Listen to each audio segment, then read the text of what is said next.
11 Sports and For the Fans welcomes you to the following presentation of the Simulation Football League.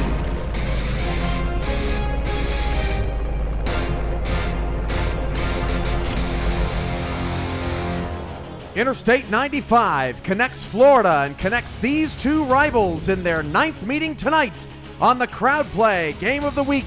$1,000 on the line. Welcome to Florida for tonight's pivotal matchup between the 6-3 Jacksonville Kings and the 5-4 Florida Storm. And welcome to the Eye. Alongside Mark Lopez and Robert Johnson on stats, Ramos Lynn is providing analysis, and I am play-by-play commentator Cameron Irvine. Ramos, what's on tap tonight? Well, we have two of the heavyweights of the SFL today, Cam. Two teams that have faced each other in the championship game 2 times. Both of them went to Florida, but in the regular season, this has been more favorable to the Kings side.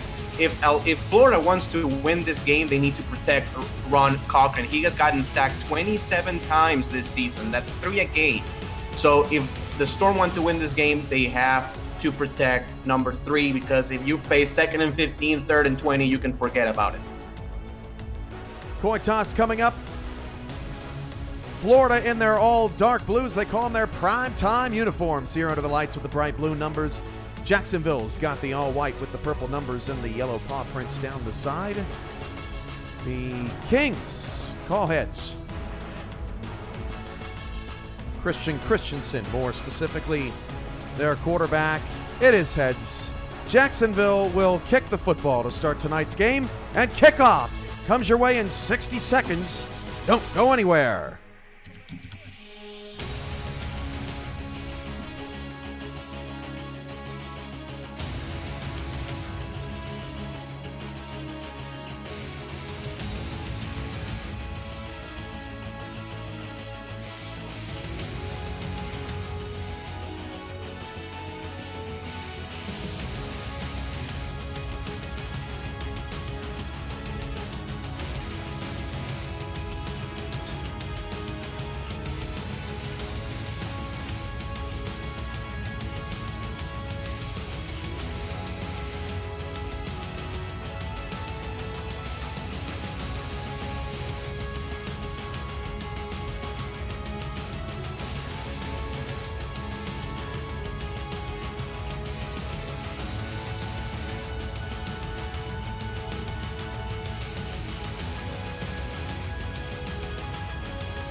Welcome back to Fort Lauderdale, Florida, here at the Eye. I'm Cameron Irvine. He's Ramos Lynn. We are ready to go in tonight's Crowd Play Game of the Week. Week number 10. Ball's on the tee. Anthony Cece, kick it. We're underway. This 3 yards deep in the end zone. Optimus Klein was a little bit of trouble fielding it. Now full head of steam, and he gets his head nearly taken off at the 23-yard line. What a shot to start the game. Otis Givens, welcome to Monday night.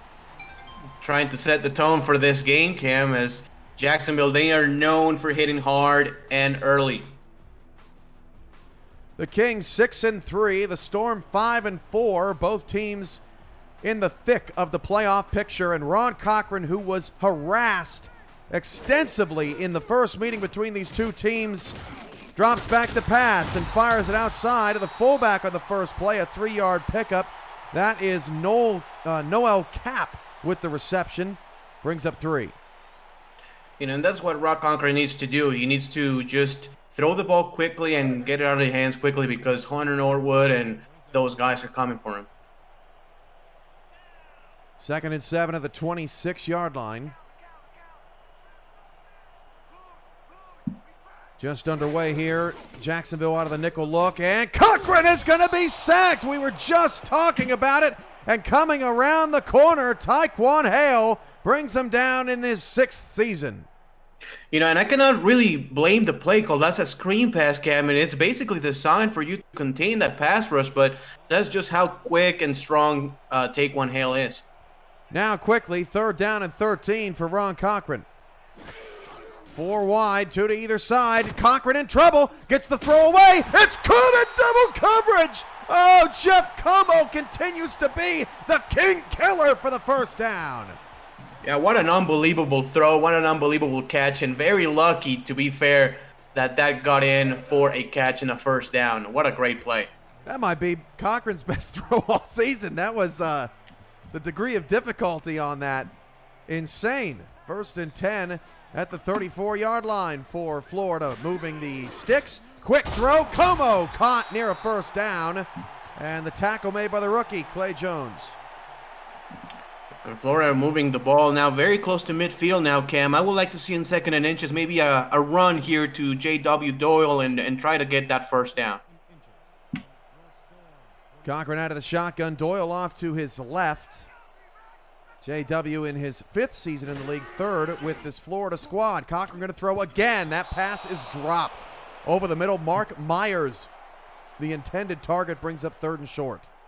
That's a shallow cross to the tight end, and unfortunately for him, it cannot be completed. And 3rd and inches, it's a very manageable situation. The whole playbook is open for you. And we have not seen really Florida going into those tight sets. It seems like they're willing to throw the ball, and they go in the shotgun again.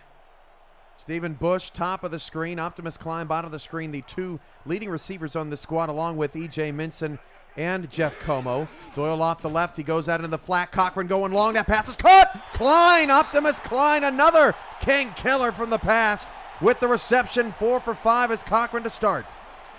Yeah, what a great throw right there by Cochran. And a lot of time to throw as Optimus Klein. That's been his stamp his whole career, is just those 50-50 balls. He can go up and get it.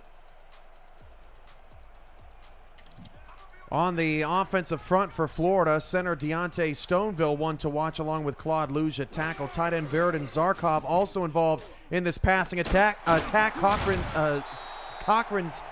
pass is caught by Stephen Bush, and that picks up 8 yards.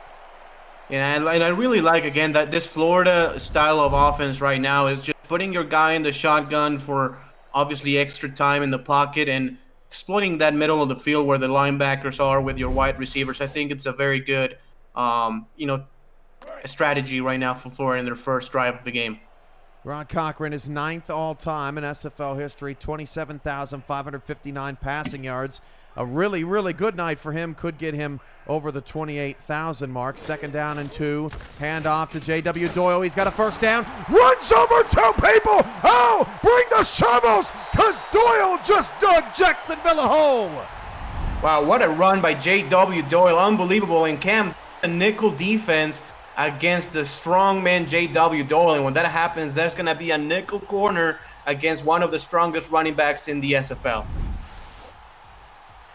Wow, J.W. Doyle explosive here to start the football game, and now Ethan Snead will come on to attempt the extra point. But this, a totally different start for Florida, who was down 27-0 against Jacksonville way back in week 2.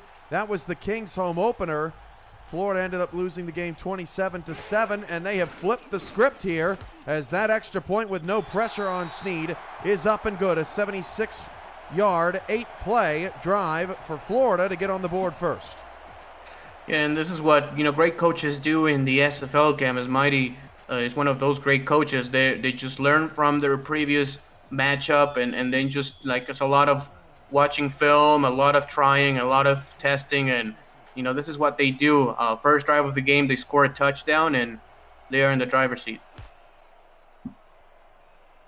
Kick is away to Mike St. Green on the return for Jacksonville, and he gets it up to the 24-yard line. Christian Christensen, he's up on the leaderboards too, 28,273 yards. That's 7th all-time, 213 passing touchdowns. Needs 4 tonight to top E.T. King on the leaderboards all-time, and that would move him into the 5th position.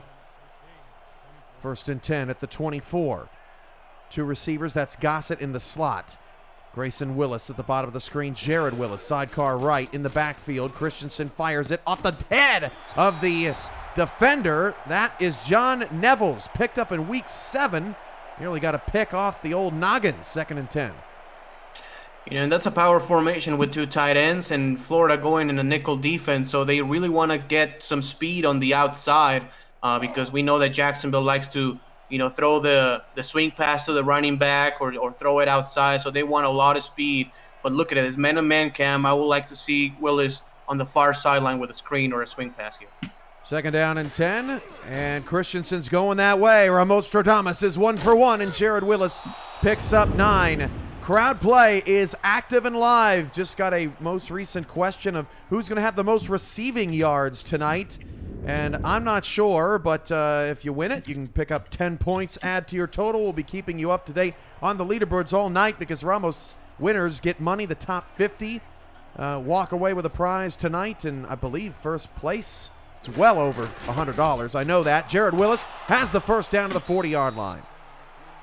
Yeah, great call right there by Jacksonville. They just needed 1 yard. So what they do is just give the ball up to Willis, and there was nobody there. There was really no middle linebacker on that side of the field. First down and 10 at the 40-yard line. Now Jacksonville is moving the football after Florida's successful A-play 76-yard drive start of the night, capped off with a 29-yard J.W. Doyle touchdown run. Christensen floater, double coverage, tipped up in the air and incomplete. Really nice job by Evan Carroll, a really underrated corner on the outside to bring up 2nd down. Yeah, and that needed more air under it. I think that, was a favorable matchup for Jacksonville if Christensen can just have a little bit more mustard on that ball. 2nd down. Battle for I-95. It's the 9th meeting between the two franchises.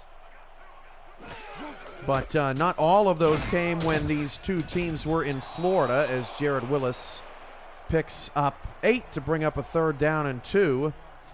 The series is tied 4-4. 2 of those games came in SFL championship games, and both were won by the Storm. But Jacksonville has won the last 3 meetings in this series.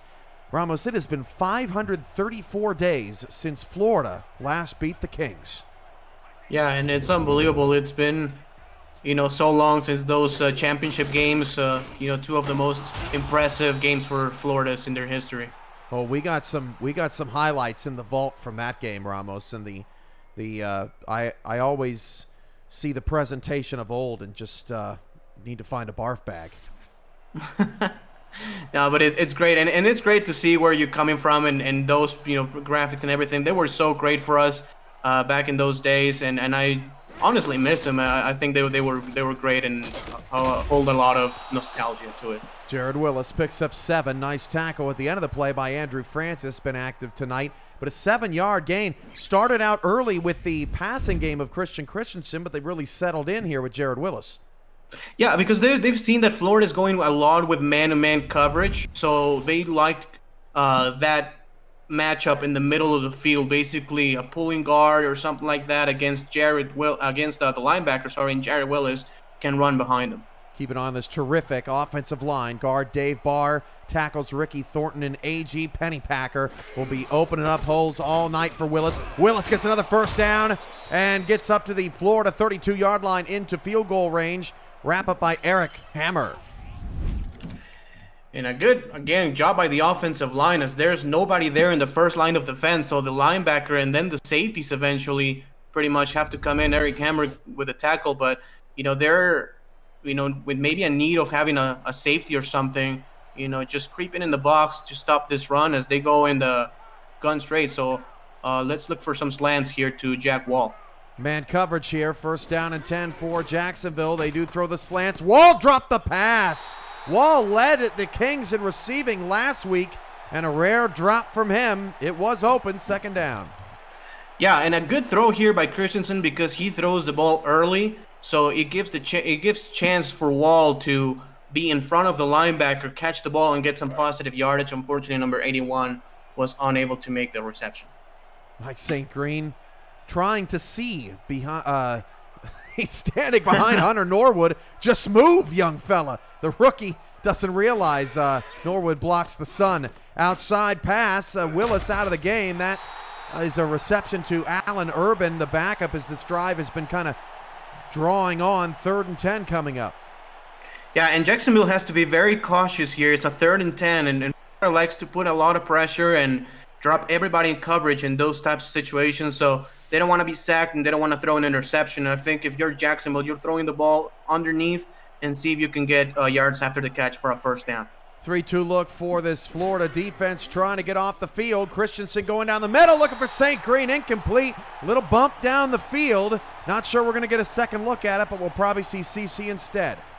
Yeah, that was very close. I think that St. Green also heard the footsteps on that one. So, you know, in those kind of calls, it's very close, and I don't think that the referee will throw the flag. So it doesn't seem like it, and Anthony CC can have a chance to kick a field goal. He has the most field goals made without a miss in SFL history. The current streak, he has made all 52 of his career field goals. That's regular and postseason. This is a 49-yarder for Anthony CC off the high snap. That field goal is up, and that field goal is good from 49. No broadcaster's curse here as CC drills another, now 53 for 53 in his career.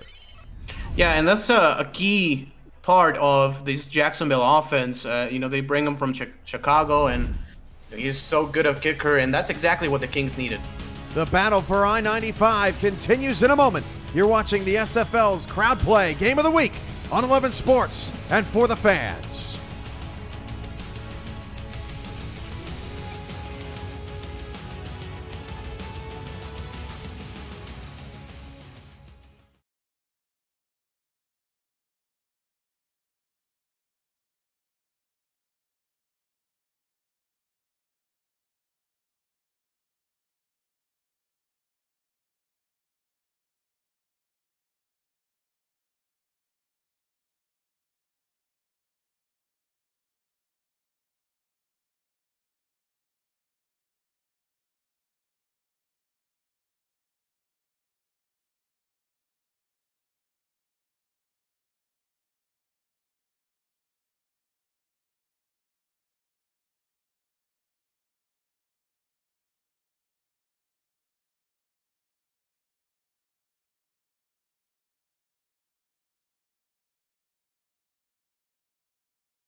.401 to go in the opening quarter. During the break, many out there playing Crowd Play, answering some questions on their app, which is free to download tonight, like what is going to be the result of this drive. And Ramos, what have you seen early out of the Florida offense that you like?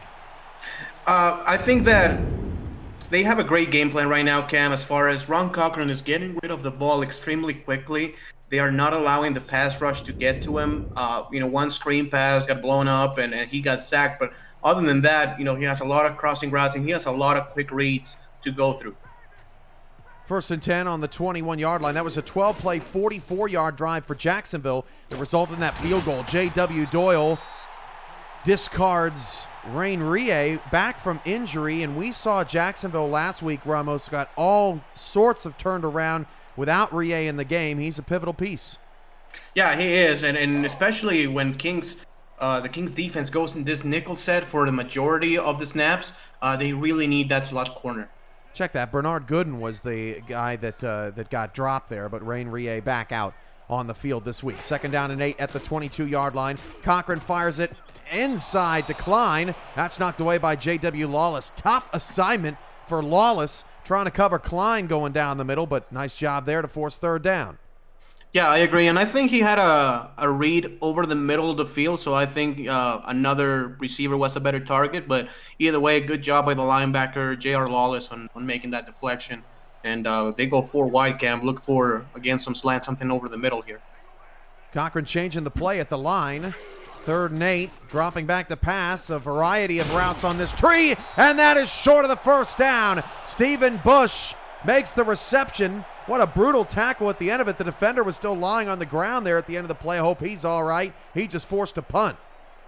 Yeah, great defensive play because he knew exactly where the sticks were, so it's just basically, okay, he can make the catch, but you cannot allow any single forward progress on that one, and he made the tackle and brought the receiver backwards. So that's a 4th and 1, and Florida has to punt. Marcus Agrippa is the best punter in the league. Watch this booming kick. Hang time of 4.5 seconds all the way to the 25-yard line. Nice return for Mike St. Green. Picks up 10 and sort of negates that excellent punt from Agrippa.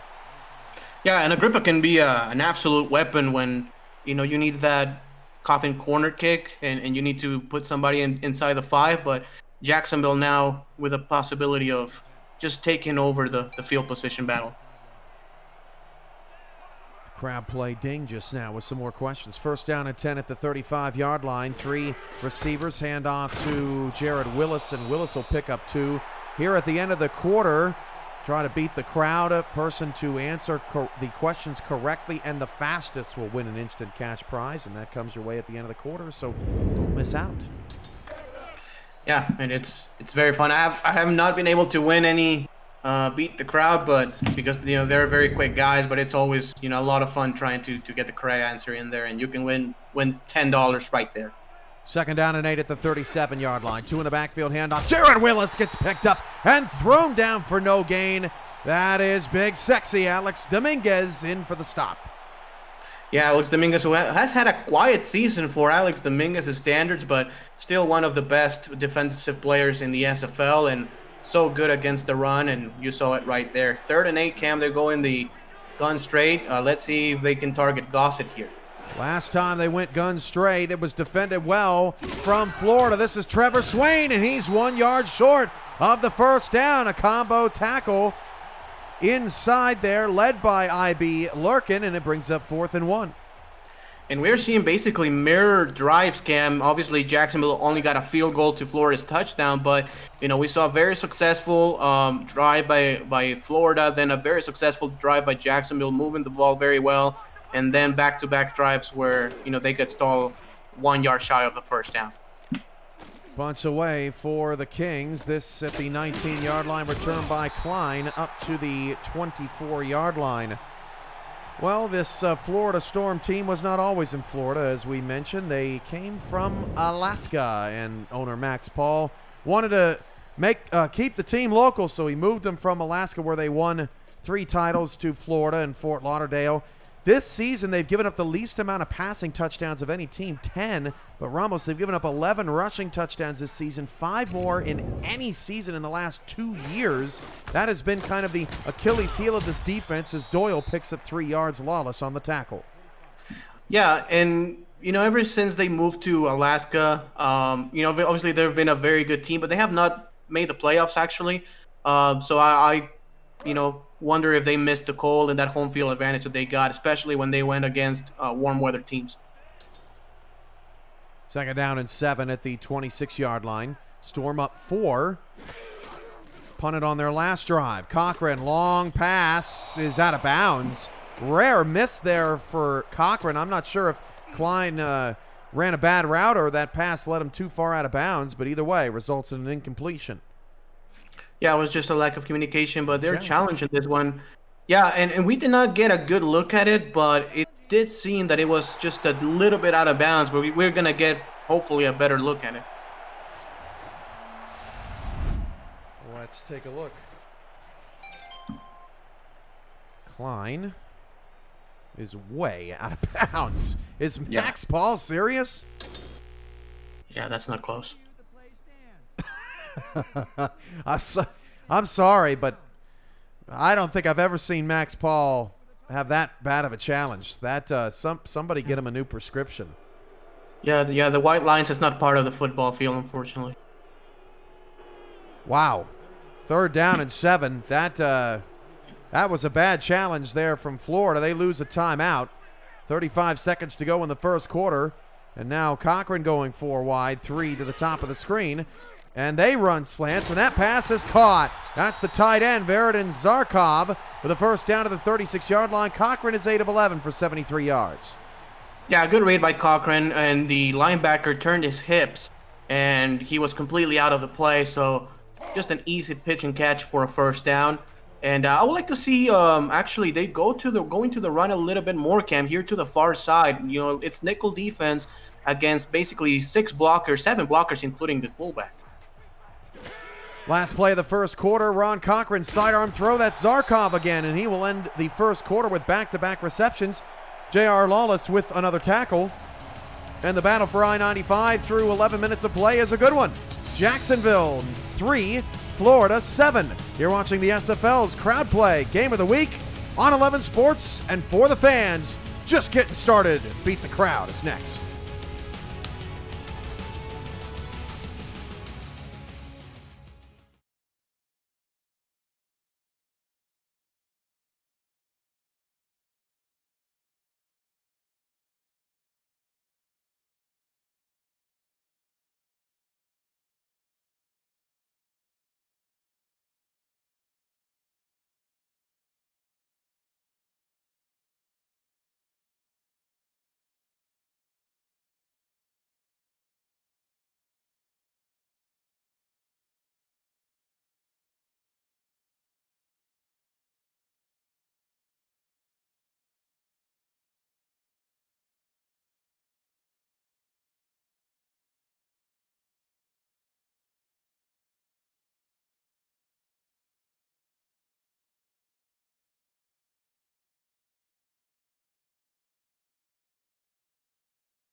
Start of the second quarter, Beat the Crowd just finished on the Crowd Play app, and Ramos, I think I missed every single question.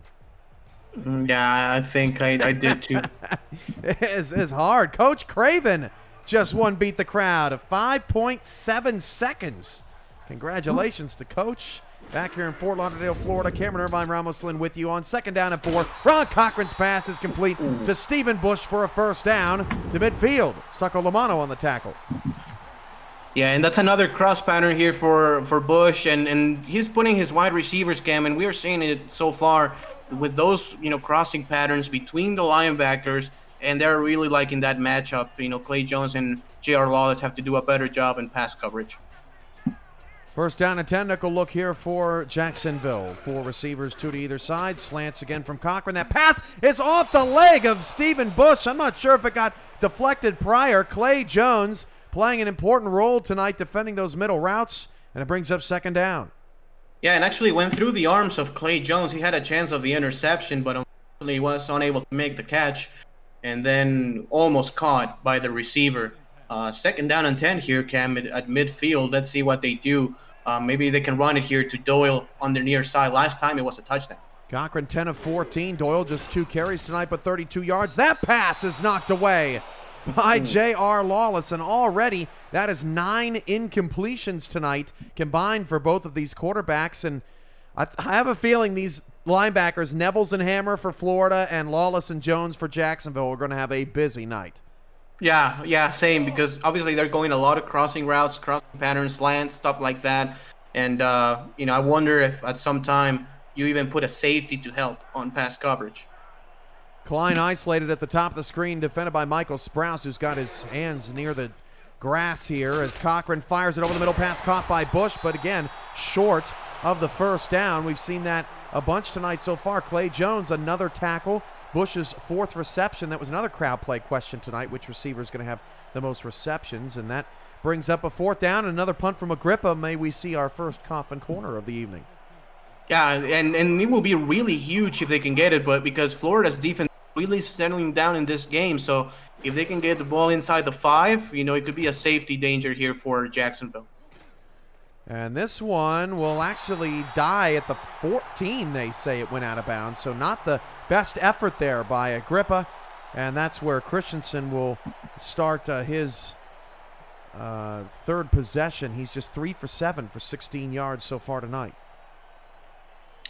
Yeah, and it's I think they have to run the ball here more with Jared Willis, Cam.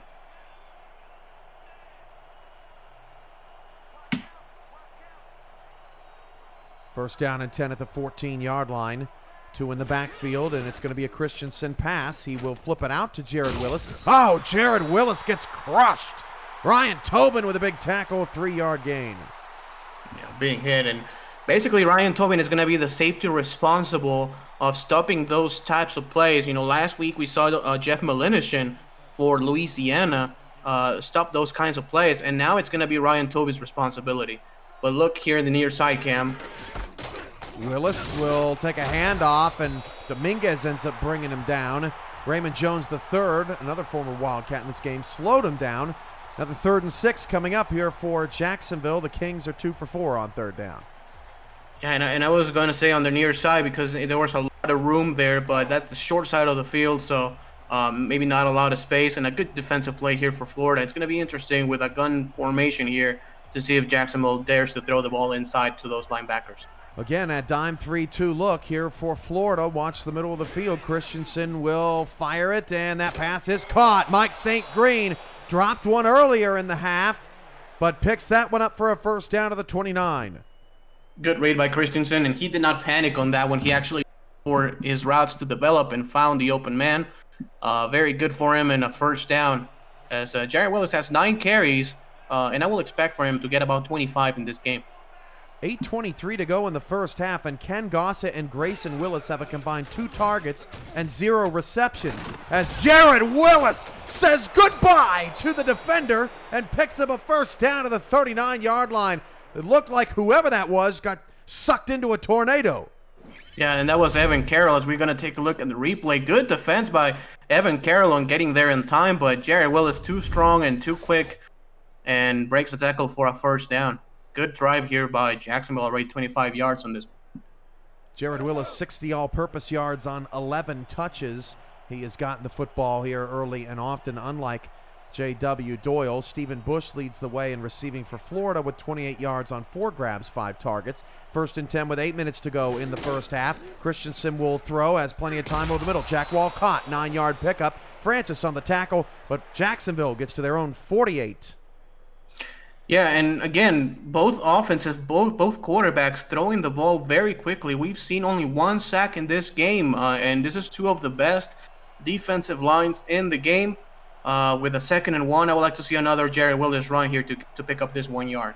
Alessandro Tomaello also on that Florida defensive front. Jared Willis gets rid of Hammer and then gets wrapped up at the end of the play by Davidson, but a first down to the Florida 46-yard line. Jared Willis looks great tonight.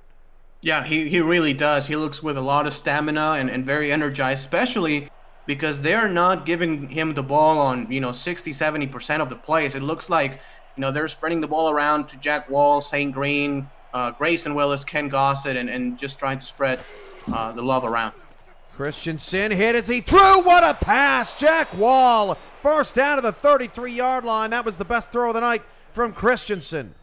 Yeah, without a doubt. A lot of pressure up the middle here, but standing tall in the pocket and delivering a throw to Jack Wall. He had an easy, play drop a drive ago, and now redeeming himself with a good catch for a first down, and Jacksonville is in field goal range, Cam. Kings on the move, and since the first 2 drives resulted in scores, we've had 3 straight punts. This drive does not look like it will end that way, as Hammer brings down Willis after a gain of 1. There's the running back comparisons, both off to strong starts. Yeah, and I think that we are going to see here in the what's remaining in the second quarter and in the third quarter a little bit more of running. I think that J.W. Doyle is going to get up to about 15 carries in the game, and Jared Willis needs to get the ball a little bit more, I guess. Trips right with at least a fresh look early. That's Grayson Willis with his first catch. Looked like he got ripped down by the face mask, no call. Grayson Willis slow to get up, but it'll bring up a 3rd down and 2, which Ramos, they have not been in much tonight. They've been in 3rd and long. Yeah, I agree. And even for 3rd and longs, they have been pretty successful. They are 3 out of 5 on 3rd down conversions today, and that's really good. That's 60%. And every time you're above 50, that's really good. And third down and 2, they have a lot of weapons to get this first down. Let's take a look here at this formation here. And they go with 2 wide receivers. So look for Ken Gossett here in a quick out. Nice route by Grayson Willis, too. They bunched everybody up, and then he was all by himself. Third down and short. Handoff on a trap. Willis. Jared Willis, he didn't. Oh, they gave it to him. That's a challenge worth throwing a flag over, Max Paul. First down. Yeah, I don't think he got it. I actually don't think he got it. It's very close, but I think he is about a couple inches shy. And don't tell me he's not going to. He challenged the previous one and not this one. It's actually pretty mind-boggling. Might be apprehensive to possibly get a second one wrong. Then he wouldn't have a challenge for the rest of the game. First and 10 at the 23 for Jacksonville. 3 receivers for Christensen in the pattern. Floats it over to Mike St. Green, the rookie, growing up here tonight. Picks up 9. Davidson on the stop. And I don't even know if you can call these players rookies at this point in the season. We're almost here, week 10 of 12. Yeah, no, they have enough experience now and enough progression to be just as productive as any other player, and they're doing a great job. Look for Jared Willis here.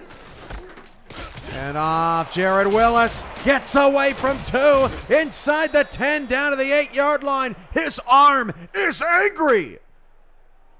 What a great play. And again, the offensive line is giving him that initial block up front, and Florida's getting no pressure. They're not getting in the backfield and stuffing plays in the backfield. So, give kudos to that offensive line of Jacksonville on just delivering great blocks so far in this game.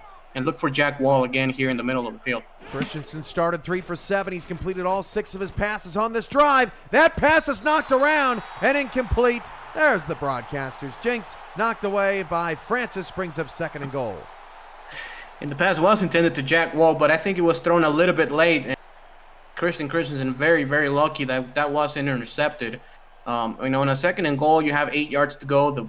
The field shrinks a lot. So I think that if you run the ball here and just give you a better chance on 3rd down, that will be good. Christensen under center, sidecar left, Jared Willis back to throw, fires corner of the end zone, touchdown, Ken Gossett over the inside shoulder, and Jacksonville takes the lead. What a great catch by Ken Gossett here, and the ball, actually, it is not a good throw by Christensen because it is to the inside shoulder, and you want to lead him to the outside shoulder, but a great catch by Gossett, and Evan Carroll has just to put a hand on it. Ken Gossett catches just about everything that's thrown to him, and that was his first catch of the night. A 14-play, 86-yard scoring drive for Jacksonville. That is the second 10-plus play scoring drive for the Kings in the first half. And off the low snap, that extra point is up and good, and it is now 10-7. Off the Christensen touchdown pass, he now has 83 yards. And a score, and a QBR of 102.9. You're watching the SFL's Crowd Play Game of the Week on 11 Sports and for the fans. And we will be right back.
Optimus Klein and Jeff Como have killed this Jacksonville Kings team before. This is the season 10 championship game. Then Alaska's first title, and Optimus Klein is wide open, and he gone. Yeah, and this is against probably the best defense in SFL history. Tallahassee back then was undefeated, and Alaska rolled in on the road and got the victory, and you could see how he gets open on Michael Sprouse. He was on that team too. Then, season 11 championship game, Alaska had not scored a touchdown late in the third quarter. It's Jeff Como. Yeah, and this is just a pinpoint pass to Jeff Como, his main man. And, Jeff Como, one of those players who just played huge in huge games. Also, that championship game against Denver, he was instrumental for that team to win. 4:18 to go off the Ken Gossett touchdown.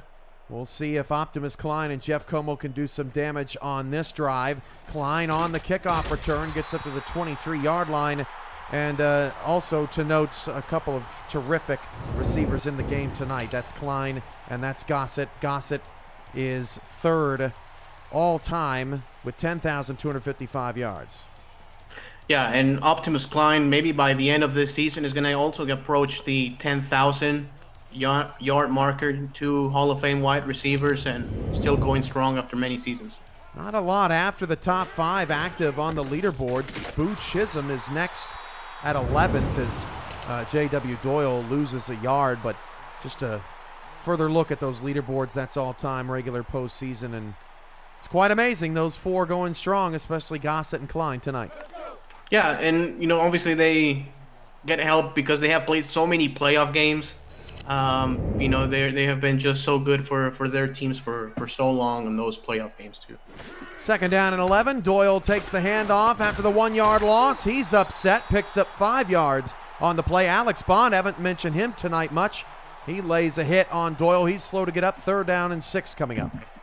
Yeah, and with 2 straight runs here, that's 4 for the game. So just as many runs as he had in the previous 18 minutes of the ball game. And now Cochran goes empty set, and Jacksonville needs to be very aware of this middle of the field. If not, the tight end or Stephen Bush can eat him alive. Go look. Cochran slant. Knocked away. J.W. Lawless. He has been terrific. J.R. Lawless, excuse me. Yeah, he's been amazing here in the second quarter, especially in the first field. But now with great inside position, puts a hand up and almost gets the interception on second chance. As we can he was trying to get the ball and just bounced off his shoulder pad. But Jacksonville is going to get the ball back. Let's see if Marcus Agrippa can have a booming punt to try to, mitigate this field position battle. We got J.W. Doyle. We got J.R. Lawless. We got Jack Wall, whose initials are J.W. We have Jared Willis, whose initials are J.W. E.J. Minson. Yeah, that's right. That's right. E.J. Minson as well. My, oh my. Agrippa. Rocket of a leg to the 23-yard line. St. Green again breaks a tackle. Gets out of the 29-yard line. And the rookie's impressive season continues. Sets up Christensen in decent field position. Yeah, and CC has 3 minutes right now. He has the chance of just taking, his time with this. He doesn't have to rush anything. He doesn't have to, panic or anything. He can take his time, another 7-8 play drive, and then with some points. And off Jared Willis. Not much room there, and I want to point out Yogi Bar 60 in the chat, talking about J.R. Lawless serving his country. Keep him in your prayers. We will definitely do that, Yogi. And if you want to chat with owners, coaches, and players in the FTF Next Twitch chat at twitch.tv/FTF Next, you can do all game long. To meet the players you're watching on screen today, get involved, witness the passion of the community, and follow along with all the action amongst the most dedicated SFL players. The FTF Next Twitch chat at twitch.tv/FTF Next, and another 3rd down and short coming up for the Kings. And it's going to be very interesting to see how Jacksonville responds to this when they ran the ball on 2nd and long, make it a 3rd and 2. Do they dare run the ball again to Jared Willis? It's man-to-man coverage, maybe something with a pulling guard on the outside. Willis already with 15 first-half carries. Instead, Christensen was looking for Wall, and he had to duck because he was about to get decapitated from a hit. That brings up 4th down, ball way overthrown. Yeah, and I obviously was overthrown because Jack Wall had to duck for it, but I did not play call. It's a quick throw. You're trying to catch defense off guard, but just give credit to the Florida Storm. They did a great job, and now they have a chance to score before the half. Chat shoutouts tonight to Jack Wall, Ray in NOLA, Tim Hacksaw 91, Xfilia 47, Minson Mine, Optimus Klein, A lot of names, familiar names here tonight. Yogi Bar, 60, Mighty RX, and familiar names in this game here tonight watching from the chat. 2-minute warning. Jacksonville 10, Florida 7. Defensive battle, defensive slugfest. That's what you'd come to expect from two dominant teams in SFL history. You're watching the Crowd Play Game of the Week in 11 Sports and For the Fans.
Four carries tonight for J.W. Doyle. He's toe to the rock well, a 29-yard touchdown to his credit. Jacksonville leads 10-7, but Florida now with the football. Cochran quickly out to Doyle, but his feet not set, or not in position, rather, to move forward. Lamano drags him out of bounds for a 2-yard loss. Yeah, not the best of decisions there by Cochran, because you can see the spy, Salka Lamano, right there, and he got, sent to the shadow realm, but either way, he was able to make the stop for a 2-yard loss, and that's very important because it stops the clock. So if Jacksonville can make a stop here, they will again get the ball back, and they did not have to burn one of their timeouts. 2nd down and 12, the first risk reward of the night on Crowd Play just happened. So some people just got a little richer, some people a little poorer on the leaderboard. So we'll have a leaderboard update for you after the end of the half. 2nd down and 12. Cochran fires it over the middle. That pass knocked away by Rie. 3rd down coming up. Cochran now 12 of 18 for 90 yards. Christensen 10 of 16 for 83 yards. And the longest completion tonight, Ramos, has been 20 to Klein. Yeah, and I'm loving this Jacksonville adjustment here on defense. They are bringing that defensive back on the middle of the field to help on the pass support. That's something that they didn't do in the first quarter. And maybe they can go play action here. I'll expect Florida to go play action in a deep throw. 4 receivers. Cochran back to pass. Cochran fires deep. Caught Optimus Klein. First down to the 48-yard line. Klein chewing up the Kings. Gets a first down. And that's unacceptable here for Jacksonville. You cannot allow a receiver like Klein get behind you. If you go deep and he gets in front of you and he muscles his way, whatever. But for him to get behind your defense on 3rd and long, it's unacceptable. And especially in the 2-minute warning, too. You've held them down. They haven't scored since the first possession, have the Storm. And now Cochran is feeling it. Now Cochran pass caught. Como to the 32-yard line of Jacksonville. And they're liking this matchup, Cam. Look for Jeff Como again here in the field if they don't make an adjustment. Jacksonville. He's in the slot to the right side. Zarkov is also to the right of the football. Cochran back to pass. Fires looking for Klein. Triple coverage. Terrible look there from Cochran. They were all over it, was Jacksonville. Lawless with another pass deflection. Yeah, that was not good right there by Ron Cochran, but at least the clock stops and it was not intercepted. So, Florida gets to regroup and try another play. I will not be surprised, Cam, if they go with another corner route to Optimus Klein. Just try to go for, big play here. Ramos, J.R. Lawless has 6 tackles and 5 pass deflections in the first half. 2nd and 10 at the 32. Cochran steps up in the pocket. Oh, a dangerous ball is caught by Doyle, and he picks up 3 yards. What a crazy-looking play there from Ron Cochran, and he's got 3 titles. He has nothing to lose. Yeah, but I'm sure Coach Max Paul has his heart in his throat right now because of that play. That had pick 6 written all over it, and lucky enough that Doyle caught the pass for a positive yardage play. Cochran again out of the shotgun empty here on 3rd down and 7. Definitely in Ethan Snead's range to tie the game. Take a look here for Jacksonville. They fire down the middle. Verdon Zarkov, sure hands, down to the 19. Beautiful play. Just exploiting that zone of the defense. Again, Cochran looking, different route. Oh, he got to the 1-yard line. They have to hurry up here. That pass caught by Bush. This could be very dangerous, Cam, because they're in a passing form. Cochran again to pass. Touchdown, Verdon Zarkov, and the Storm take the lead. I agree, Ramos. Very dangerous, but Zarkov comes through in a big way. Yeah, great play by the tight end because he got in front of the linebacker and he jumped for the ball. He did not allow for the ball to get to him. He jumped for it, and a beautiful touchdown for the Storm, much needed because Jacksonville before this had 10 unanswered points. And it all started with that 3rd down conversion to Klein, wide open down the field. They could have gotten off the field.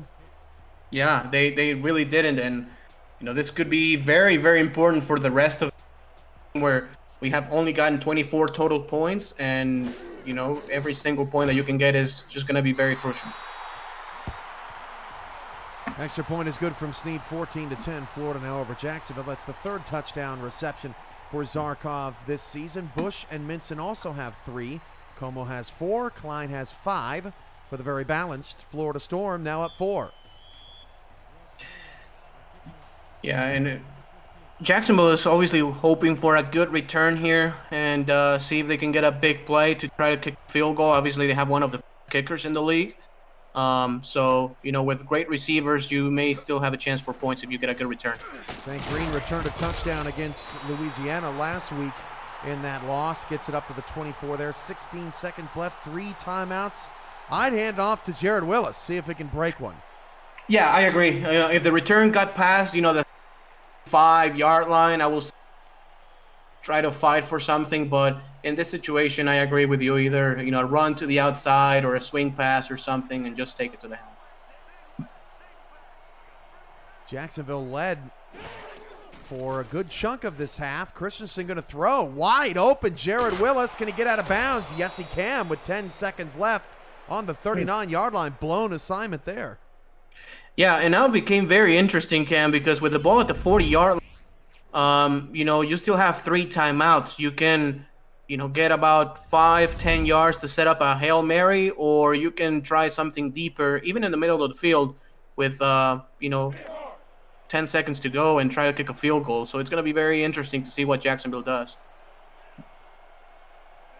10 seconds left. Grayson Willis top of the screen. Gossett bottom of the screen there, defended by Carroll. Sidecar left. Jared Willis is going to get the carry, and he's tackled from behind, and that answers your question. They'll just set up the Hail Mary. Interesting decision. Yeah, and, I do not, blame much on the play call because that was man-to-man coverage. Running back was played great this game, basically their best weapon in today's game for Jacksonville. So giving the ball to him, trying to get a big play, is something that I not necessarily disagree with. But either way, let's see how strong CeCe's arm is. He needs to get the ball up in the air for about 60 yards. Oh, this is interesting. Oh, well. No Hail Mary here from Jacksonville. Instead, they'll go trips off the right side, and they'll hand the ball off again to Jared Willis, and they'll take a timeout. Wow. All right. Okay. Take 2. Yeah, but now what do you do? If you did not dare to throw the ball on that one, do you do it now? Do you throw the Hail Mary now? I would not be surprised if they just go in a simple formation and they either run the ball again or they just swing it out to Willis or something and try to see if he can get a huge play. Don't often see a 2-second play anywhere in football. No Hail Mary. 3rd down here for Christensen. Jacksonville keeping like us another on their run. toes. Looks like another run. Yeah, they're going to hand it off to Willis. Willis breaks through a tackle, and that's the end of the half. And now that I think about it, Ramos, do you remember, I think it was Jacksonville in Florida, at the end of the half. The interception for Yes, Christensen got hit, and it was returned for a touchdown. I swear. Yeah, I swear, the ball got popped up like 600 feet in the air, and then all of a sudden a linebacker was running back with the ball. Trying to remember who that was. Was that Masonette that had that pick? I can't remember, but that could have been on the minds of Jacksonville as Florida stole all momentum in that game. That was the rematch of the championship, I think, opening night a few years ago, many moons ago. But either way, we're at the half. We have no turnovers. We have a defensive ball game, and Florida's up 4. Your thoughts? I think Florida has looked really well, especially when it comes down to the balance of their playbook, because they have tried to throw the ball over the field, but they have also tried to do a lot of swing passes, crossing routes to the tight end that basically work as runs.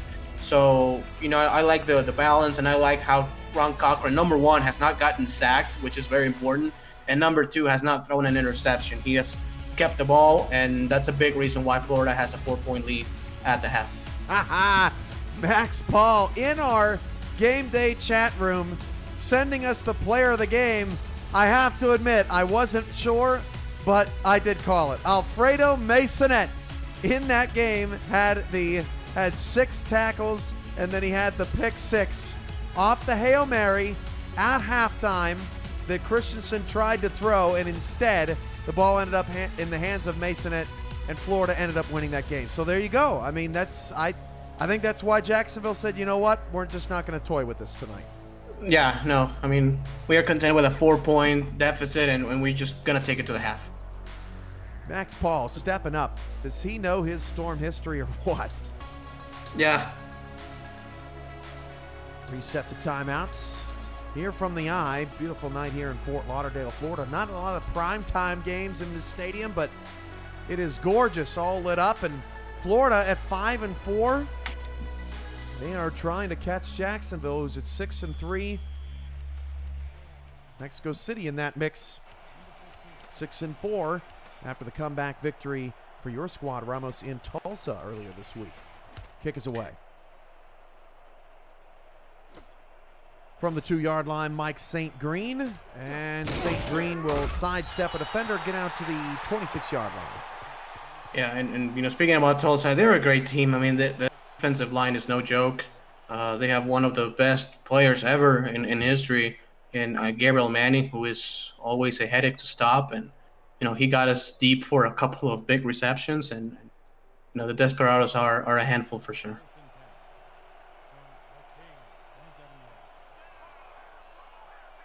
First down and 10 for the Kings to start the second half.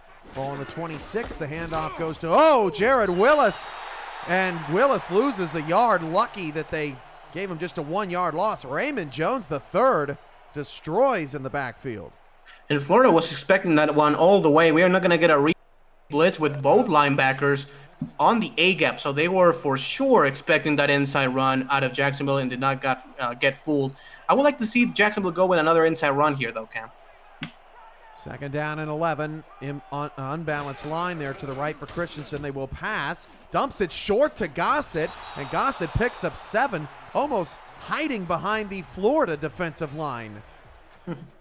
Yeah, good job by Christensen just buying time and finding his open man for a good 7-yard gain. And with a 3rd and 4, a lot of part of the playbook is wide open for you and see what they do.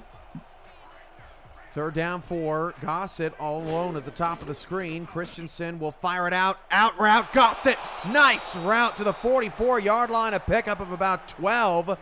That was pretty. Yeah, as you said, nice patient route here for Gossett. Veteran route.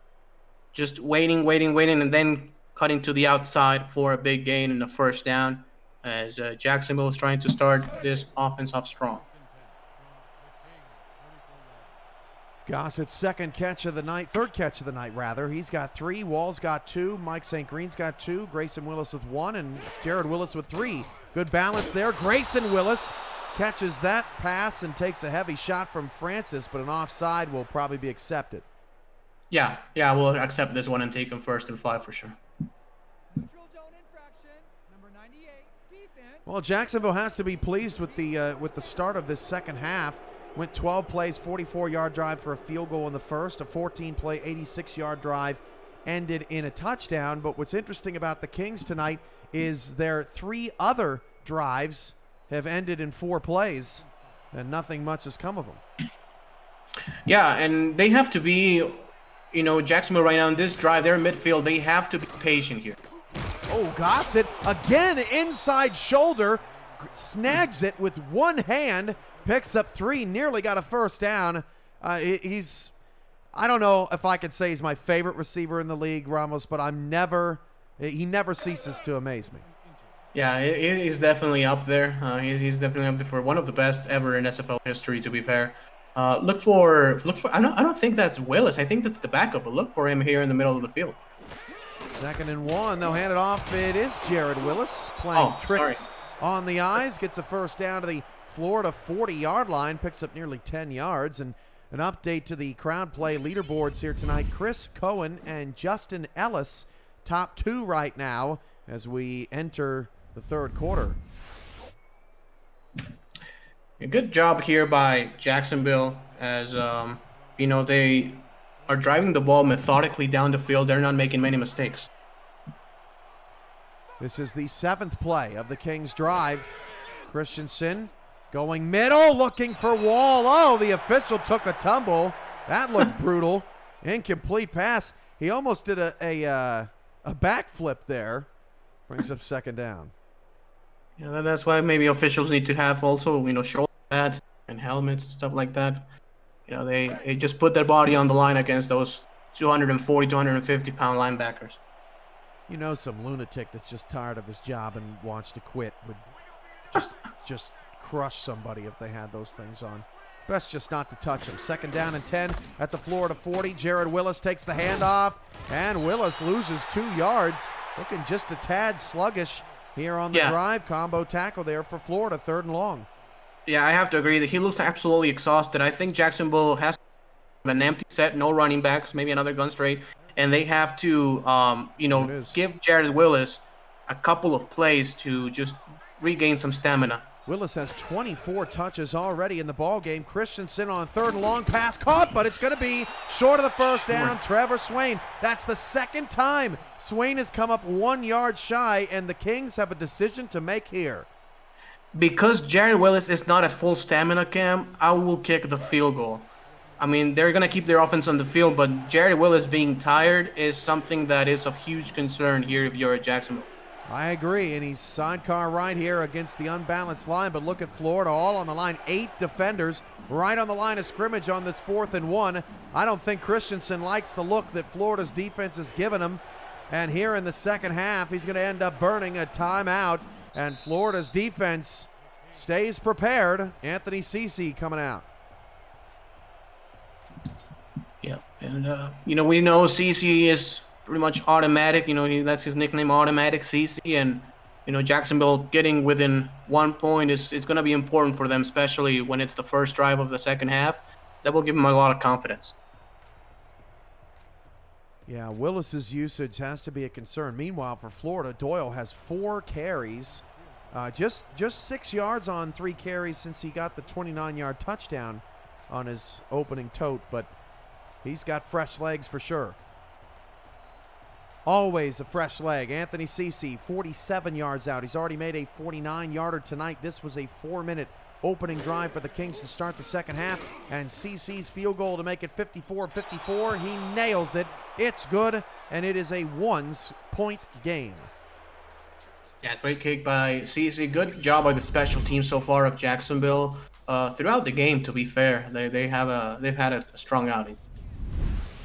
When we come back, it's Ron Cochran's turn, and the Storm up a point, trying to get to 6-4 and further cement another trip to the playoffs. You're watching the SFL Crowd Play of the Week on 11 Sports and For the Fans.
Ramos Hunter Norwood had 5 sacks earlier this season against Florida, completely disrupting Cochran.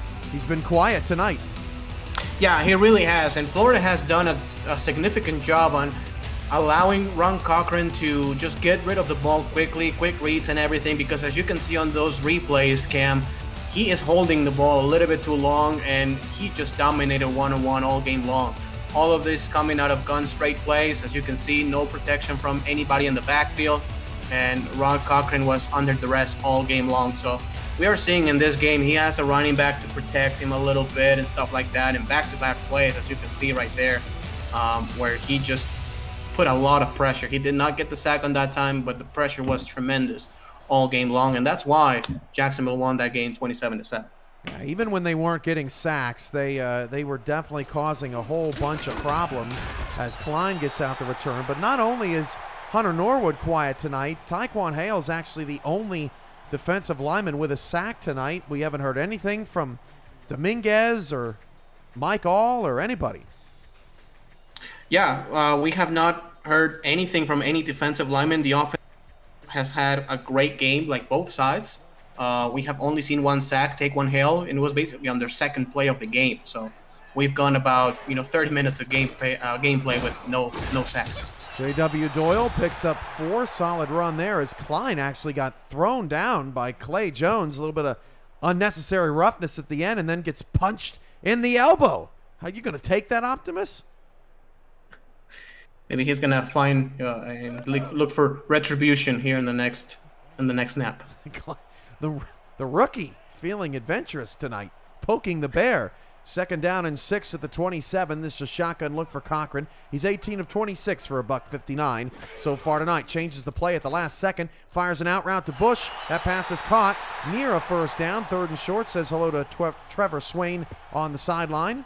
And this will be the Storms' 9th 3rd down of the game. 5 for 8 so far. Yeah, and it's a good play. Obviously unfortunate for Bush that he was unable to get a 1st down. It's a good play to have a 3rd and very short situation here, and look for Stephen Bush again across the field here, Cam. 3rd down and 1 at the 32. Cochran gonna fire it deep, looking for Klein. Caught. Optimus Klein been killing him on the corner all night tonight. Gets the 1st down to the Jacksonville 46-yard line. Yeah, and it's been that combination of routes that has spelled trouble for the Kings so far. Stephen Bush also was wide the field, but Ron Cochran with a great read to go deep for Optimus Klein, who also was open. 1st down for Florida. Optimus Klein, 59 yards on 3 receptions tonight. All of them have been huge, and I believe all of them on 3rd down. 1st and 10 at the 46. Cochran fires it outside to Doyle. Doyle got a lot of open running room. J.W. Doyle into scoring position at the Jacksonville 28-yard line, and that puts Cochran over 200.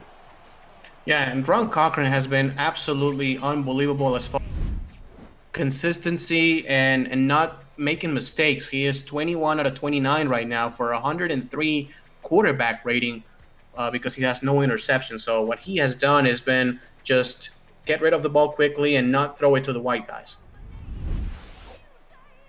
5:13 to go in the 3rd quarter. Florida leads Jacksonville 14-13. If you're just joining us, J.W. Doyle, Veridin Zarkov, and Ken Gossett have touchdowns tonight.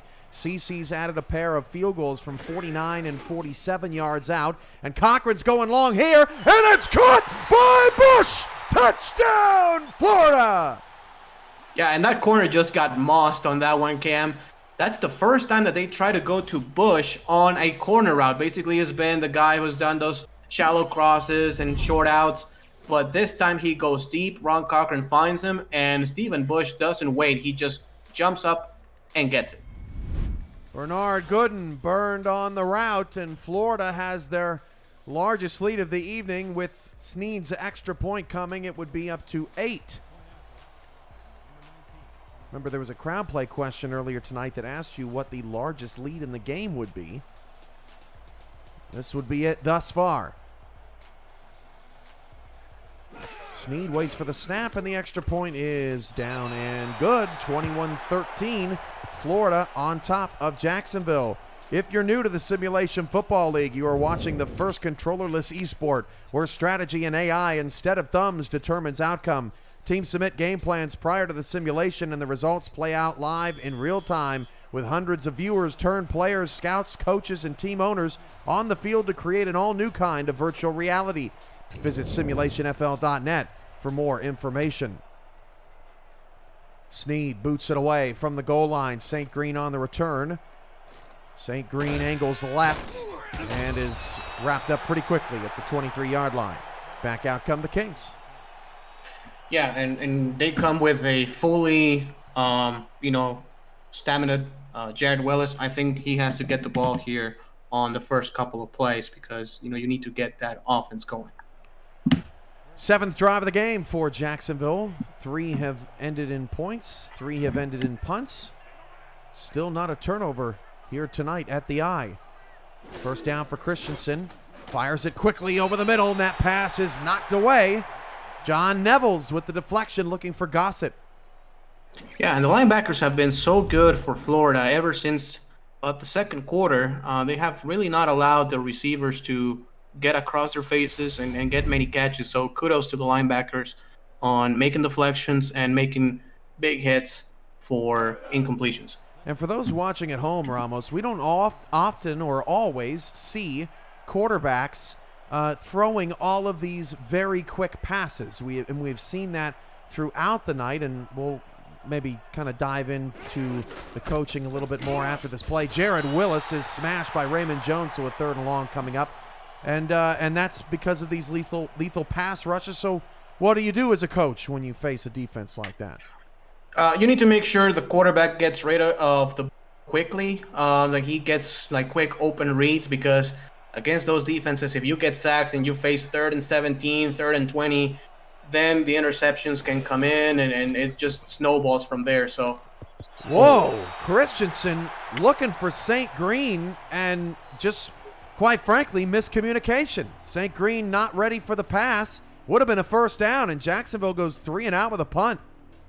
Yeah, tough luck right there. But again, it was a quick read pass, and it's just not allowing your quarterback to step up in the pocket for 3, 4, 5 seconds and allowing the pass rush to get to him. So it is just having different, wide receivers running different routes and try to find the open man as quick as possible. Punt here for Jacksonville, their 4th of the night.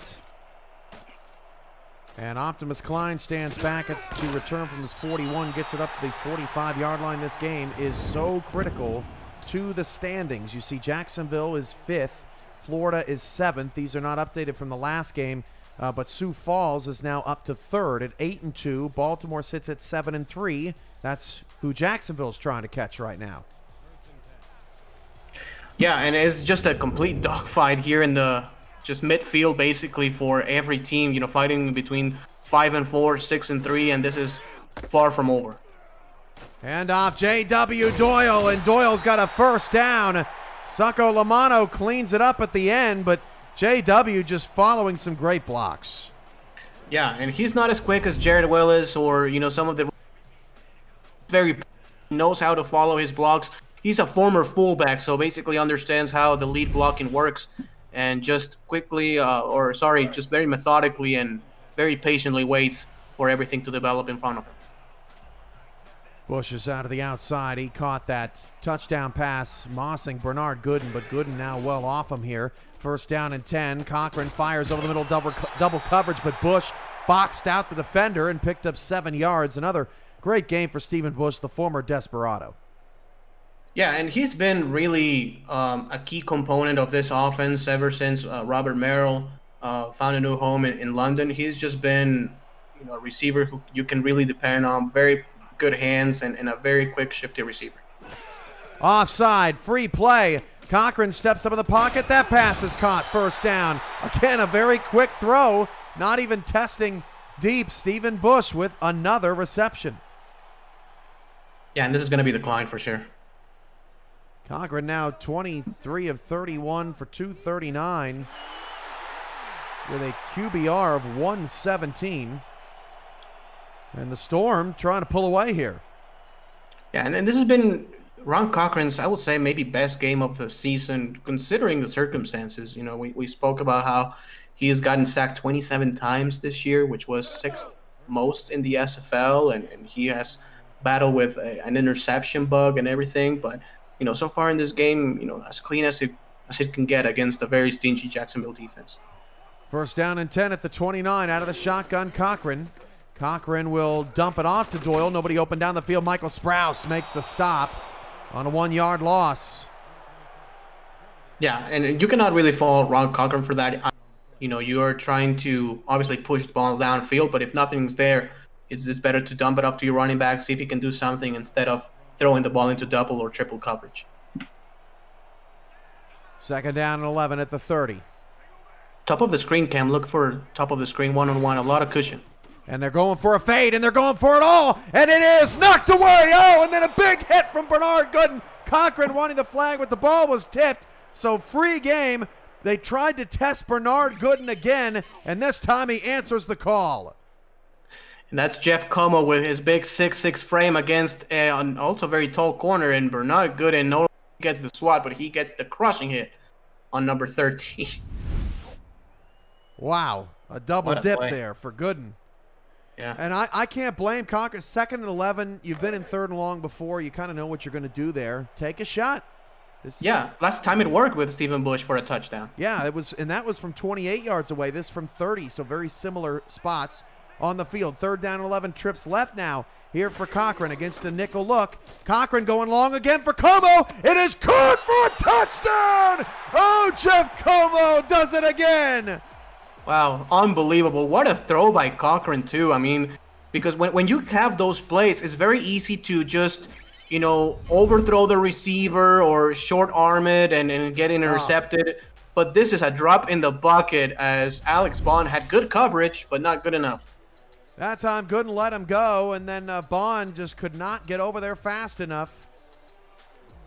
And that'll be a 15-point lead for Florida. Jacksonville in some trouble here on the road now.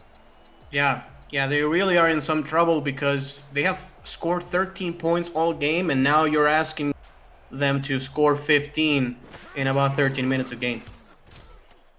The extra point is up and good, and Florida is now up 15, trying to pull away against their rivals and beat the Kings for the first time in 534 days. You're watching the SFL's Crowd Play Game of the Week on 11 Sports and for the fans.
Hunter Norwood in the chat saying that was one heck of a hold on Taekwon Hale. Obviously, possibly contributing to that touchdown. Either way, Jacksonville is down 15, and number 15, Mike St. Green, on the kickoff return to the 26-yard line. You can catch the SFL live every July through October and every January through April over the weekends and Monday nights on 11 Sports for the fans and the SFL's YouTube and Twitch channels. Follow at Simulationfl on Twitter to always get the most up-to-date broadcast dates, times, and matchups so you don't miss a moment of the action.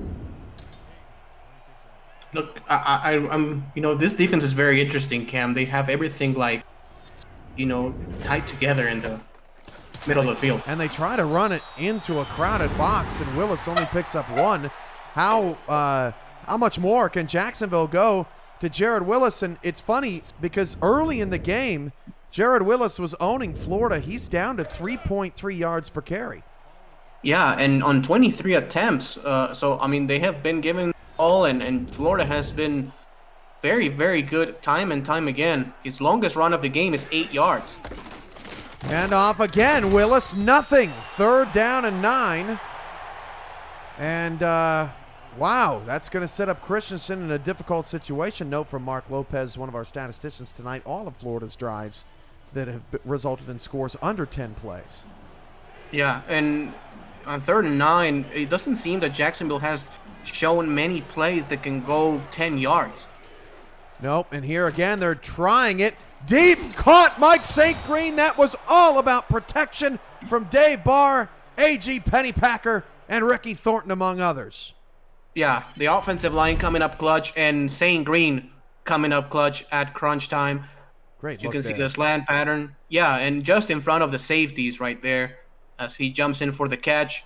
And this is one of Jacksonville's most important plays in this game, because if you go 3 and out again, Cam, and you give the ball back to Florida with that tired defense, it could get really, really ugly. Absolutely, and it looked like Tomahello might have been blocked or double-teamed there on the right side of that line. That helped spring the pass. 1st down and 10 at the 43. Christensen fires outside Gossett. Gossett turns back inside, picks up 6 yards, and he's not going to go down without a fight. 2nd and 4. It's still, the remaining of the 4th quarter and a little bit of the 3rd quarter. I like that CC is just sticking to his game plan. He has only 153 yards passing, but, it has worked fairly successfully for a 93.9 quarterback rating. Christensen back to pass, fires it outside. Jared Willis has a 1st down, 45. Jared Willis to the 43-yard line. Tackle made by Francis just before he goes out of bounds. This Jacksonville offense continues to be yin and yang tonight. Mm-hmm. Yeah, and a great play call, just throwing his receiver open. A lot of space on that side of the field for a big 1st down. And force up. That's the end of the 3rd quarter. Florida 28, Jacksonville 13. But the hot and cold Kings are hot right now, trying to put this back to a 1-score game. You're watching the SFL's Crowd Play Game of the Week on 11 Sports and For the Fans. Don't go anywhere.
Start of the 4th quarter here from the I in Fort Lauderdale, Florida. The Storm, the home team, up 28-13 over Jacksonville. The Kings are on the move to the Florida 43-yard line, trying to keep this game interesting here in the 4th quarter. Christensen going to throw again, nearly sacked. Pass caught by Wall. Wall picks up 8 yards to the 34-yard line, and it would appear, Ramos, that Jacksonville has finally taken the chains off of Christensen to throw this ball here tonight. Yeah, and a good route there by Jack Wall, getting in front of the corners, getting the catch for a good 1st down. Well, close to a 1st down, sorry. This is Gossett in the slot. Willis all alone. Grayson Willis just 1 catch tonight. They do hand it off to Jared Willis. And Willis gets a 1st down to the 30, but there was about 4 different Storm defenders that went flying all around him at the end of that play. But a very important 1st down here by the Jacksonville Kings. Moving the ball and already in field goal range. Of course, you will love to get a touchdown here, because you need to put this in a 1-possession game, but still early in the 4th quarter, you need to get some points. 10 minutes to go. Christensen fires it outside, caught by Gossett, and Gossett picks up 4 yards. So another long drive here for Jacksonville. This will be the 9th play coming up. They've had 9, 10, 14, and 12 play drives. But then they've also had 4, 4, 4, and 4 play drives. Those all being 3 and outs. Yeah, and again, on 2nd and 6, you have to do a bit more of the same. If you can get 3 or 4, that's going to be good. 2nd and 6 deep. Drop back for Christensen. Haven't seen that all night. And it's picked. Evan Carroll is back the other way past midfield. 40 being chased by Willis. 25, 20, 10. Evan Carroll. Touchdown, Florida. And that's exactly why that's the first time you saw it in the entire game. Evan Carroll, what a magnificent play. Just going all in for the interception. He didn't even care about the wide receiver. Just go all in and attack the ball. And that's a house call. Evan Carroll with the pick 6 could put the game on ice. Will definitely put Jacksonville in a passing offense. Down 21, but what a performance here for Florida. Lost just 8 weeks ago to Jacksonville 27-7, and they have flipped the script tonight. And this just turned bleak for Jacksonville very quickly. I mean, they were down just by 1 point at one point, in the third quarter, and just in a matter of about 5-6 minutes of game, it's now a 22-point lead for the Storm. That extra point is up and good, and just like that, it is 35-13. And if you're Jacksonville, I mean, what do you do? Do you keep trying to throw the ball down the field? I guess so, but Florida will be expecting for it and just drop people in coverage. It's very, very tricky here for Jacksonville. It can happen, but it's going to be very difficult. This would be a major win for the Storm in their quest to return to the playoffs. In their first 7 seasons as a franchise in the SFL, they made the playoffs, but they missed the playoffs last season. Now it's 6-4.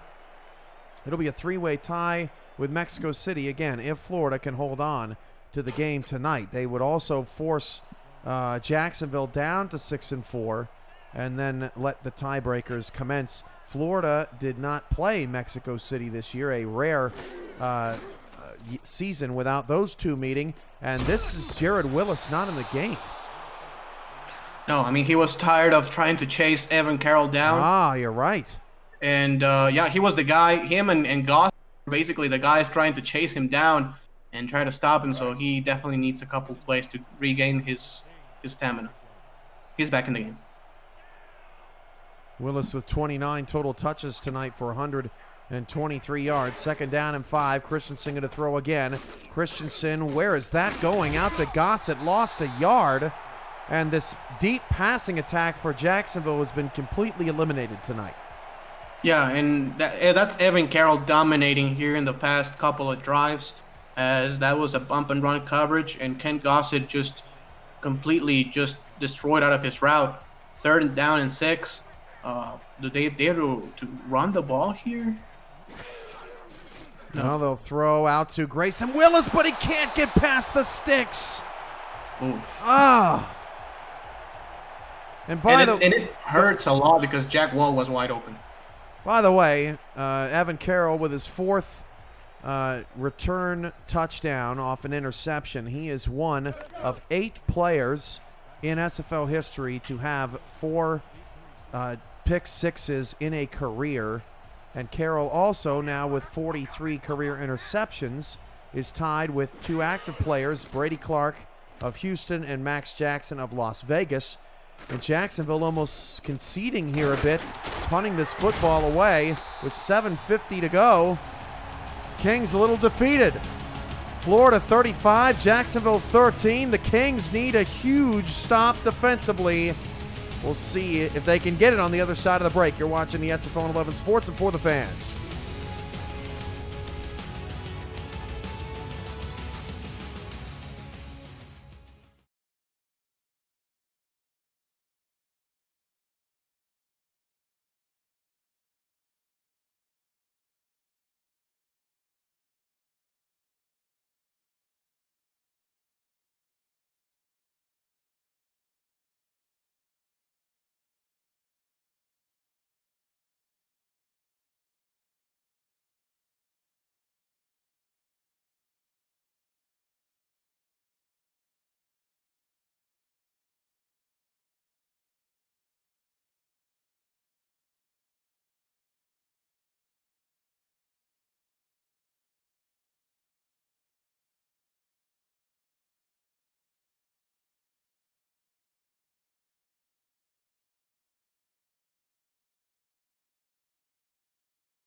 Back here in Fort Lauderdale, J.W. Doyle up 22 and has only had to carry the ball 6 times tonight. Cochran's out of the shotgun, and Florida is going to keep throwing. They dump it off to Doyle, and he'll lose 2 yards. Yeah, but again, what Ron Cochran needs to do is not throw an interception. Right there, Stephen Bush was well covered, and Optimus Klein was well covered down the field, so just check it onto your running back. Even if you lose 2 yards, that's okay. I mean, even if you have to punt the ball, you have a weapon in Marcus Agrippa, and you're winning the game by 22 points. 2nd down and 12. Still crowd play winners yet to be determined here tonight, so don't forget about that as Florida tries to ice this game away. They're not doing a very good job of it. Bush picks up 5, brings up 3rd down and 7. Cochran, if he does not throw an interception tonight, that would be the 2nd time in the last 3 weeks. He did not throw a pick in their all-field goal 12-6 victory over Tulsa, who you were just talking about earlier. Yeah, and then that just speaks volumes on how really sneaky good Tulsa is, limiting this team to only 12 points, and they were very close from beating Louisiana earlier in the season too. Well, that could have been picked, and that stops the clock. And Jeff Como was injured on the play. A disastrous 30 seconds there for Florida, and they'll have to punt the football. Yeah, and it was a non-contact injury, Cam, and sometimes sort of the kind of injury because maybe that's a knee, that's an ankle, that's a hammy, that's something that could silence you for the rest of the 4th quarter. Daniel Kraus just took the lead in crowd play here tonight. So now he is the number 1 enemy of the chat and SFL fanatics everywhere. This punt is, wow, almost completely died at the 1, but spittles into the end zone, and Christensen will get the ball at the 20.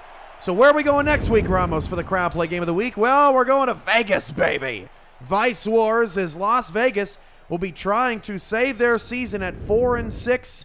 After a loss this week, they will face the top-seeded currently Denver Nightwings 9-1.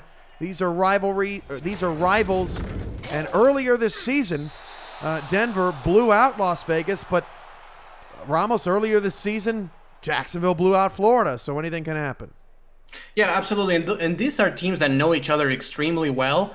And this is what happens when you have teams that know each other extremely well. Even though Jack won 27-7 in the last matchup, Florida can regroup, watch some film, improve, and just, do what they're doing right now, essentially. So even though Denver is one of the best teams in the league, Vegas is their rivals. They face each other maybe twice every season. And, if there's a coaching staff that knows Jeremy Vega and the rest of the Nightwings, is for sure the Fury. 1st and 5 at the 25. That defense is always fascinating to watch how they come out and scheme against opponents. Jared Willis gets the carry, and I am not quite sure why they are running the football right now. Week 10 headlines include the shocker of the week. Fort Worth goes to Louisiana, wins on a 4th and goal with 7 seconds left, and now the Toros lead a pack of 4-6 teams, just a game out of the playoffs. Yeah, very key, important win for the Toros yesterday. Willis gets a 1st down, but the clock is still moving. How about Houston, Ramos? 128 points since we last saw them get blown out by Baltimore, and they're now in 8th place at 5-5. Man, Houston is a team that, when you get to the second half of the season, we saw last season, Cam, they were like 2-7, and they won their last 3 games to make a playoff run. When you get to that second half of the season, Houston just explodes on people. It reminds me on how the Queen City Corsairs of old used to do it. They were maybe 3-3, and they just did an unbelievable run to get yet another championship. And it's basically what Houston has done in back-to-back seasons. The second half of the season has been so strong for them. You would think the way this game is ending that Florida was down 22 and Jacksonville had the lead. This is crazy. Jared Willis, another carry. Now they're going no huddle, and they better have a pass out of this. That's exactly what I was going to say. Is this going to be another run? No, they are going to throw a deep shot. Christensen going long. It is caught. Oh, my goodness. Ken Gossett rips it away from Ryan Tobin. I don't know how he got that, but it's a very dangerous throw, Cam. If they're still stuck in this situation, this could be a pick. Oh, now they're going to Jared Willis, but he is just absolutely gassed. His 35th touch. Yeah, if they're going to run another deep post, Florida seems ready for it. Watch Gossett I'm in just the saying slot. that. Yeah, Christensen changing the play up here. I would imagine he's going that direction. Maybe a quick out here. There you go. Ramostradamus on the money, but Grayson Willis out of bounds. What a tough night for Grayson Willis. His number's sake, 11 yards on 2 receptions. Yeah, very, very tough. Well. Wow. It's worth a challenge. I mean, you're going to get some yards third down, and I mean, you cannot, challenges do not carry over to the next game, so you may as well use them. Well, and you're already down a timeout, so you can't, get a stop with a 3 and out, taking all 3 timeouts. So pick up some yards here, and that is a catch. That looks like it. Frank Gooden showing Max Paul how to do it, apparently. That is a successful challenge. Yep. Good job by Willis. Getting his foot in bounds with good possession of the ball, and getting out of bounds to stop the clock. So now it's 3rd and 4, and Christensen maybe looking for another slant to the tight end Jack Wall here, maybe. And the over-under's not done yet either. 48. It was set at 57.5. This is Wall. Ramostradamus strikes again. That's at least 4 tonight, I've counted. Down to the Florida 18-yard line. Florida's audibling out of that one, so yeah. And they go to Gossett, and the audible works out for the Storm. Pick off at the 3. It's Tobin.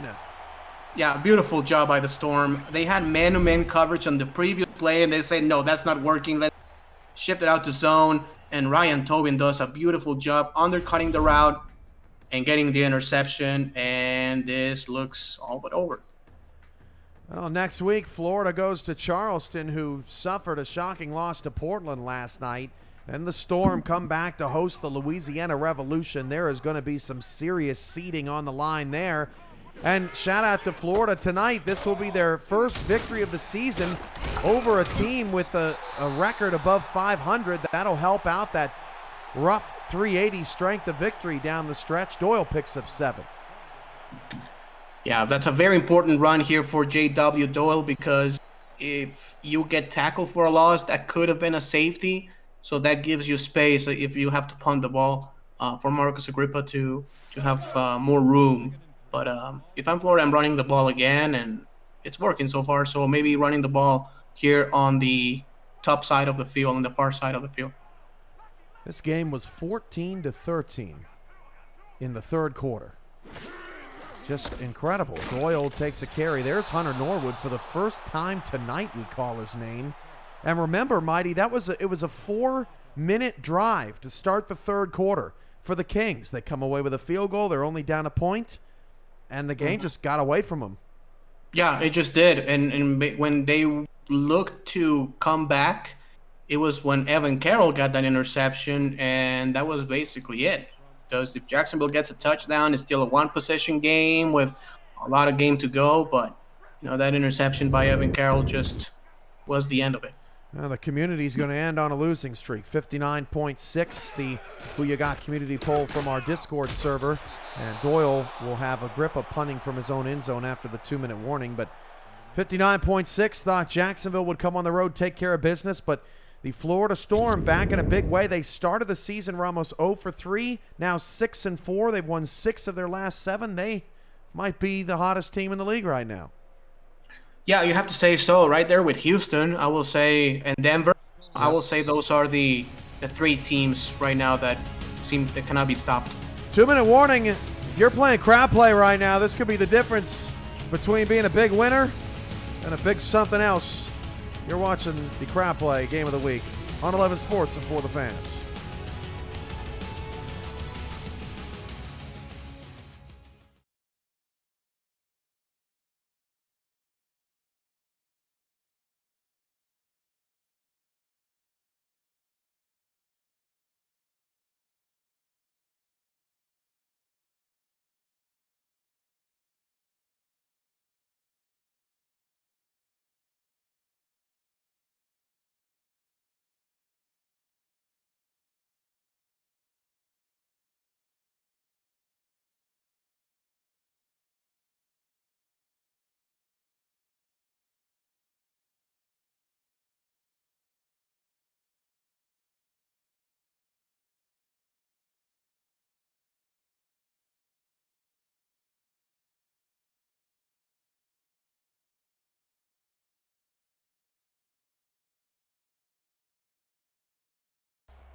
Chat was asking for an injury update on Jeff Como during the break, and I have not seen one, Ramos.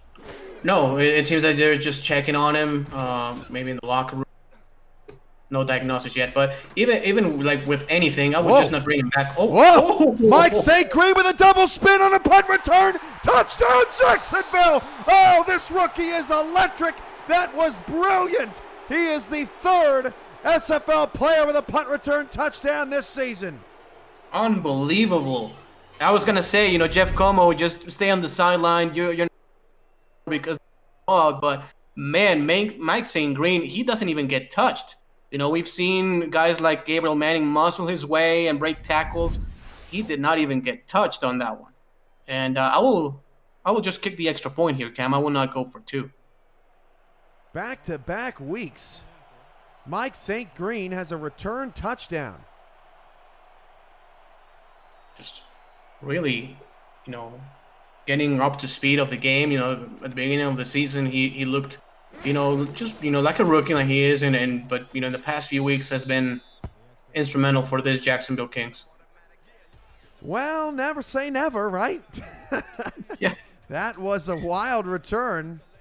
And now an onside kick from Cece, one of the best kickers in the league.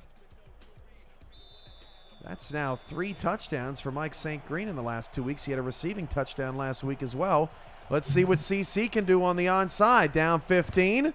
Onside kick off the helmet, and it is recovered by Florida. Wow. Jeez.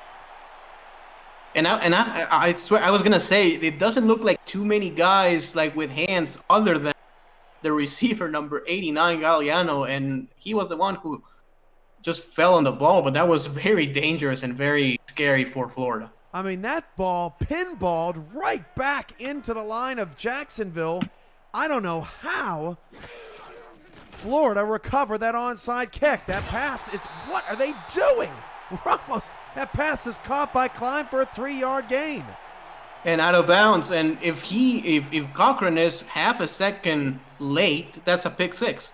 So I don't know what they're doing, but they better snap out of it. They need to run the ball here, Cam. I mean, J.W. Dole only has 9 rushing attempts, and that means he's still fresh, and they're still going in the shotgun here. Man, Jacksonville has to take this personally here. Florida trying to add insult to injury. They are in field goal range. Cochran going long. It's caught by Klein.